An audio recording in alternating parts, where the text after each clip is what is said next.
नमस्कार। मैं जोगिंदर ठाकुर, महासचिव राजपूत महासभा हमीरपुर जिला और अध्यक्ष राजपूत कल्याण सभा जिला हमीरपुर आप लोगों से एक बड़े महत्वपूर्ण विषय पर बात करना चाहता हूँ। साथियों, राजपूत सभा पिछले लंबे समय से और सामान्य वर्ग इस पूरे देश में आर्थिक आधार पर आरक्षण की वकालत कर रहा है, आर्थिक आधार पर आरक्षण के लिए संघर्ष कर रहा है और इस देश की व्यवस्था से इस जाति आधारित आरक्षण को बदलने की मांग कर रहा है। हम लोग किसी वर्ग के खिलाफ, किसी समाज के खिलाफ नहीं है। हम लोग ये चाहते हैं कि देश भर में जातिवाद खत्म हो, सरकारों की जातियों के आधार पर समाज को बांटने की जो प्रवृत्ति है वो बंद हो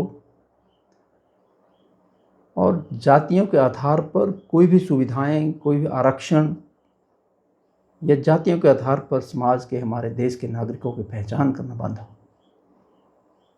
पिछले लगभग 75 साल से ज़्यादा समय हो गया है। हमारे देश में जो बाबा भीमराव अंबेडकर ने संविधान में 10 साल के लिए आरक्षण की व्यवस्था की थी जाति के आधार पर, 75 साल से ज़्यादा समय होने के बाद आज भी हमारे देश में जिन लोगों के लिए आरक्षण की व्यवस्था की गई थी 80 से 90% वो लोग आज भी आरक्षण की सुविधाओं से वंचित हैं। आज भी उसी स्थिति में हैं जिस स्थिति में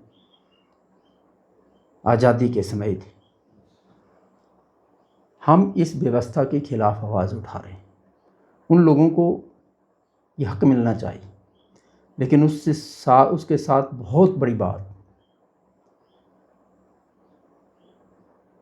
आरक्षित वर्ग के 10 से 15% लोग जो धनाढ्य लोग हैं, जो संपन्न लोग हैं, वो लोग जहां आरक्षित वर्ग के वंचित जातियों के आरक्षण के हकों को मार रहे हैं, वहीं हमारा जो सामान्य वर्ग का जो समाज है, हमारे राजपूत, ब्राह्मण, बनिया, सूद, महाजन, दूसरी जितनी सामान्य वर्ग में जातियां आती हैं, उन जातियों के लोग पिछले लगभग 75 साल से ज़्यादा समय से इन जातियों में पैदा होने की वजह से उपेक्षित हो रहे हैं। उन्हें सामान्य वर्ग का छात्र होने की वजह से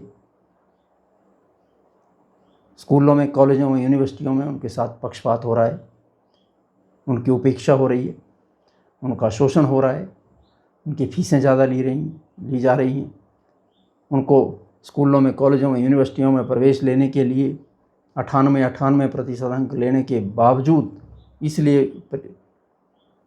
एडमिशन नहीं मिलती है क्योंकि वो सामान्य वर्ग का छात्र होता है। ये प्रतिभा का अपमान है, ये टैलेंट का अपमान है और ये देश के साथ हमारा ये जो सिस्टम है ये बहुत बड़ी गद्दारी कर रहा है। हमारे देश की प्रतिभा विदेशों में जा रही है। हमारा देश विश्व गुरु बनने के सपने लेता है, लेकिन जब तक ये देश की व्यवस्था हमारे देश को, हमारे समाज को जातियों के आधार पर, क्षेत्र के आधार पर, वोटों की राजनीति के कारण बांटती रहेगी, तब तक विश्व गुरु बनने के सपने लेना ये इस देश के साथ बहुत बड़ी बेईमानी है। मैंने जो अनुसूचित जाति के राजनीतिक क्षेत्रों में जो लोग हैं, देश भर के प्रमुख लोगों के मैंने लगभग 100 लोगों की सूची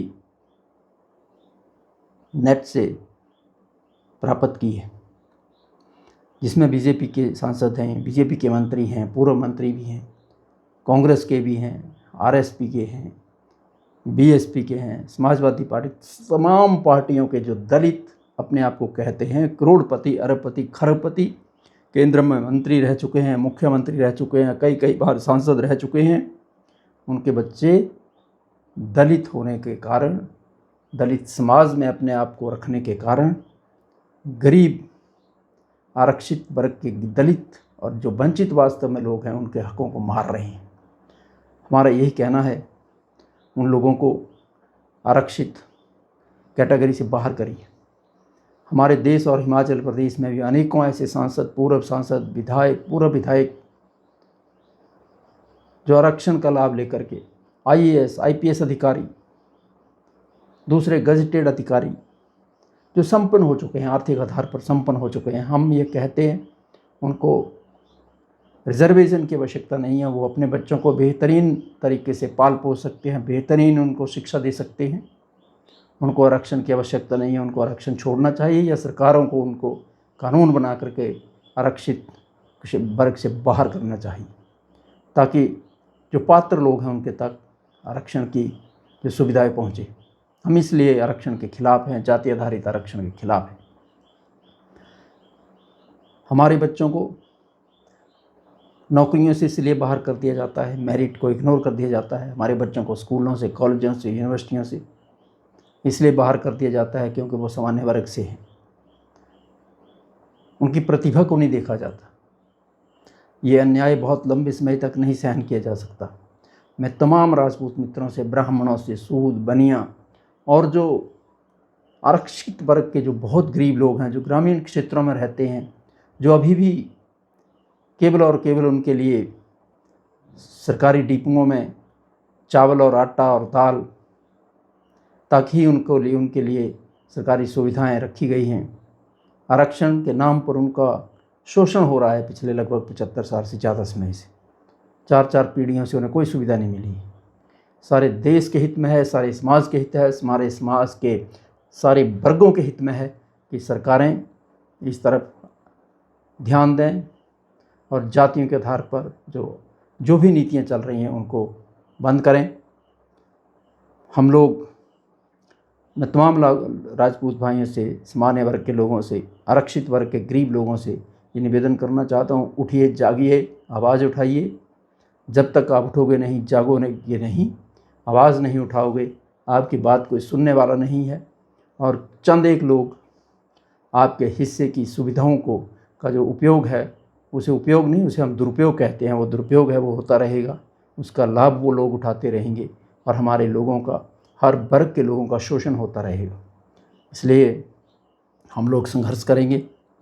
मुझे उम्मीद है जो लोग मुझे सुनेंगे वो लोग इस बात को समझेंगे और इस बात को अपने समाज में फैलाएंगे। एक ऐसा माहौल हम पैदा करना चाहते हैं हमीरपुर ज़िला में, जो पूरे देश में पैदा हो रहा है, कि हम उठें और आवाज़ उठाएं और अपने समाज को, अपने देश को आगे बढ़ाने के लिए इस देश से जातिवादी जो व्यवस्थाएं हैं उनको ख़त्म करें और हमारे देश की जो प्रतिभा है वो विदेशों में जाने से बचे।